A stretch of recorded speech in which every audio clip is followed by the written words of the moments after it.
వీక్షకులకు నమస్కారం. ఈ వీడియోలో రీసెంట్గా నిర్వహించిన డిఎస్సి పరీక్ష యొక్క ఇనిషియల్ కీ మరియు రెస్పాన్స్ షీట్ ఏ విధంగా డౌన్లోడ్ చేసుకోవాలో చూద్దాం. మొదటగా గూగుల్ను ఓపెన్ చేసి అందులో ఐఎస్ఎంఎస్ అని టైప్ చేసి సెర్చ్ చేయాలి. ఈ విధంగా ఐఎస్ఎంఎస్ అని టైప్ చేసిన తర్వాత సెర్చ్ బటన్పై లేదా ఎంటర్ బటన్ కొడితే మనకి ఈ విధంగా వస్తుంది. ఫస్ట్ లింక్ ఏదైతే రెడ్ క్యాప్లో ఉంటుందో ఇక్కడ ఐఎస్ఎంఎస్ను క్లిక్ చేయండి. క్లిక్ చేయగానే మనకు సైట్ ఈ విధంగా కనిపిస్తుంది. ఇక్కడ ఈ రీసెంట్గా ఇప్పుడు కేజీబీ వాళ్ళ ఇది క్లోజ్ చేసేసేయండి. ఫస్ట్ కేజీబీ వాళ్ళపైన అప్లికేషన్స్ అంటే ట్రాన్స్ఫర్స్ వాళ్ళపైన లింక్ ఉంటుంది ఫస్ట్ది, తర్వాత టెట్ గురించి సెకండ్ లింక్, థర్డ్ డిఎస్సిది కాబట్టి థర్డ్ది క్లిక్ చేయండి.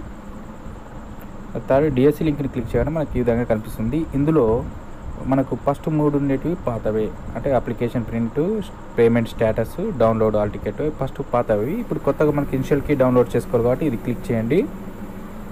ఇనిషియల్ కీను అక్కడ క్లిక్ చేయగానే మనకు ఈ విధంగా పోస్టుల వైజ్గా మరియు ఆ పోస్టులో ఉన్నటువంటి సబ్జెక్టుల వైజ్గా ఇట్లా మనకు లింక్స్ కనిపిస్తాయి. మీ ఏ సబ్జెక్ట్ కావాలనుకున్నారో దానిపై క్లిక్ చేస్తే పీడిఎఫ్ రూపంలో దాన్ని డౌన్లోడ్ చేసుకోవచ్చు.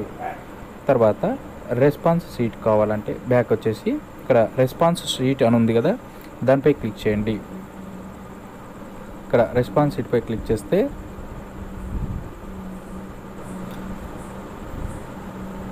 రెస్పాన్స్ షీట్ పైన క్లిక్ చేయగానే మీకు ఈ విధంగా ఓపెన్ అవుతుంది. ఇక్కడ మీరు హాల్ టికెట్ నెంబర్ను ఎంటర్ చేయాలి.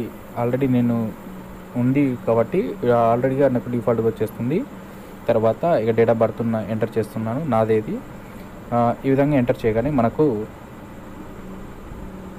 ఈ విధంగా రెస్పాన్స్ షీట్ అనేది ఓపెన్ అవుతుంది పీడిఎఫ్ రూపంలో. పైన మన డీటెయిల్స్ ఉంటాయి, చూసుకోవాలి కరెక్ట్గా ఉన్నాయా లేదా అని చెప్పేసి. తర్వాత కింద మనకు క్వశ్చన్ పేపర్తో సహా ఓపెన్ అయిపోతుంది. ఇక్కడ మనకు గ్రీన్ కలర్లో టిక్ మార్క్ ఇచ్చినది కరెక్ట్ ఆన్సర్. ఇక్కడ మనం చూజ్ అని ఉంది కూడా, అది మనం ఎగ్జామ్లో మనం చూజ్ చేసుకున్నటువంటి ఆప్షన్ అనమాట. ఈ విధంగా చూసుకోవాలి. ఇక్కడ గ్రీన్ కలర్లో ఉన్నది కీ ఆన్సరు, ఇక్కడ మనము చూజ్ చేసుకునేది. అవి రెండు సేమ్ ఉంటేనే కరెక్ట్ అయినట్లు. అవి రెండు సేమ్ లేవు అంటే మనకు 1 మార్కు, హాఫ్ మార్క్ పోయినట్లు. ఆ విధంగా మొత్తంలోకి వెళ్ళి ఎన్ని మార్క్స్ మనకు వస్తున్నాయో చెక్ చేసుకోవాలి.